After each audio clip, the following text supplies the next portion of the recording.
దేవుని మాట కార్యక్రమానికి ప్రతి ఒక్కరిని ప్రేమపూర్వకంగా ఆహ్వానిస్తూ ఉన్నానండి. దేవుని పేట ప్రతి ఒక్కరికి వందనాలు. నీ మనస్సులో దాగి ఉన్న బాధను దేవుడు చూస్తూ ఉన్నారు. ఏ విషయంలో నువ్వు బాధపడుతున్నావు? ఎవరు మాటల ద్వారా నీ హృదయం గాయమైపోయి ఆ బాధ భరించలేక ఛీ! ఇంక నా పరిస్థితి ఇంతే, నా పరిస్థితి మారదు అని నీ హృదయం గాయమైపోయి అలసిపోయి నువ్వు బాధపడుతూ ఉండగా, దేవుడు నీ బాధను ఎరిగి ఉన్న దేవుడు. ఆయనకి తెలియంది కాదమ్మా నీ బాధ. నువ్వు ఏ విషయంలో బాధపడుతున్నావు, ఎవరు నిన్ను బాధ పెడుతున్నారు అని సమస్తము దేవుడు చూస్తూ ఉన్నారు. అయితే ఆయన ఒక్క క్షణంలోనే నీ బాధను తీసివేయగలరు. అంతేకాదు దేవుడు అంటున్నారు, అమ్మా నేను ఒక్క క్షణము కూడా నిన్ను మరిచిపోలేదు అని.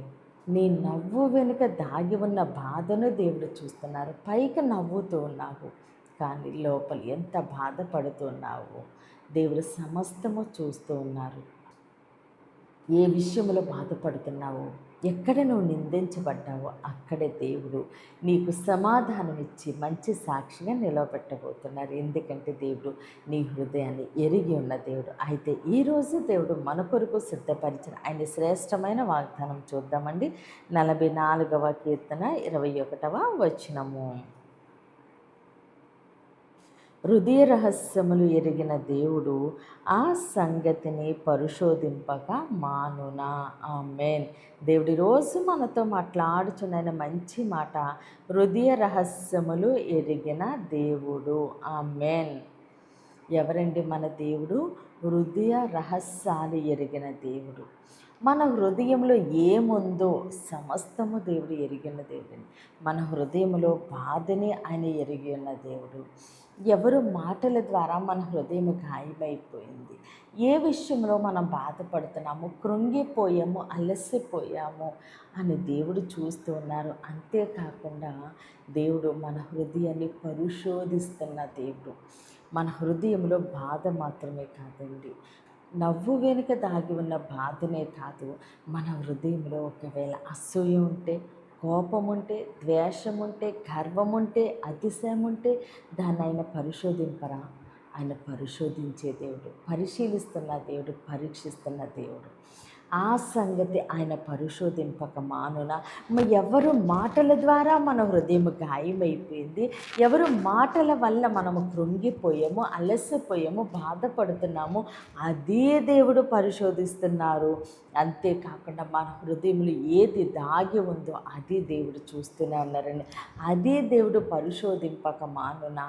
ఆ సంగతి కూడా మనం ఏ విషయంలోని కూడా ఏది కూడా దేవునికి వ్యతిరేకమైంది మన మనస్సులో ఉంచుకోకుండా మనము దేవుని మీద పూర్తిగా ఆధారపడి ఆయన చిత్తానుసారంగా ఆయన యందు భయభక్తులు కలిగి మనము జీవించినప్పుడు దేవుడు మన బాధను చూసి మనల్ని లేవనెత్తే దేవుడండి, మనల్ని ఆశీర్వదించే దేవుడు, మన హృదయాన్ని ఎరిగి ఉన్న దేవుడు, హృదయ రహస్యములు ఎరిగిన దేవుడు. ఆయనకంటూ మరుగైంది ఏదీ లేదు. మన హృదయం ఆయనకి తేటగా కనబడుతుంది. కాబట్టి మన హృదయంలో ఏముందో ఆ బాధ నుంచి దేవుడు మనకి విడుదల ఇవ్వబోతున్నారు. మనల్ని పరిశీలిస్తున్న దేవుడు, పరిశోధిస్తున్న దేవుడు.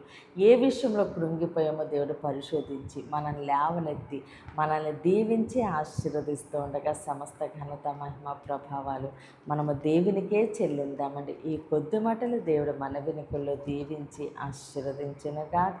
ఆమెన్. ప్రేర్ చేసుకుందామండి. అందరి కన్నులు మూసుకుని ప్రేర్లేకి ఉంచండి.